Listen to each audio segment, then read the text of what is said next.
స్వామివారు భక్తికి తప్ప దేనికి లొంగడం. పరిపూర్ణమైన భక్తితో విశ్వాసంతో స్వామివారిని దర్శనం చేసుకోవాలి.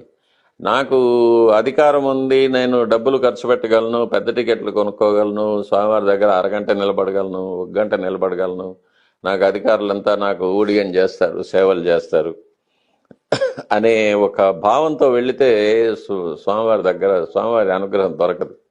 సామాన్య భక్తుడు కూడా మిగతా అన్నిటినీ మర్చిపోయి స్వామివారిని ఒక్క క్షణం చూస్తే చాలని ఆ క్యూ లైన్లో హింసలన్నీ పడుతూ నీళ్లు లేకుండా, ఆహారం లేకుండా, ఈ కొద్ది కొద్దిగా కూడబెట్టుకున్న డబ్బులతో బస్సు టికెట్లు కొనుక్కొని వచ్చి ఆ స్వామివారి దర్శనం చేసుకుంటాడు చూడండి.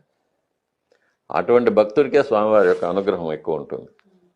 ఈ అధికారాన్ని ప్రదర్శించడం కోసం వచ్చి దర్శనం చేసుకునే భక్తులకి స్వామివారు ఎప్పటికీ దూరంగానే ఉంటారు.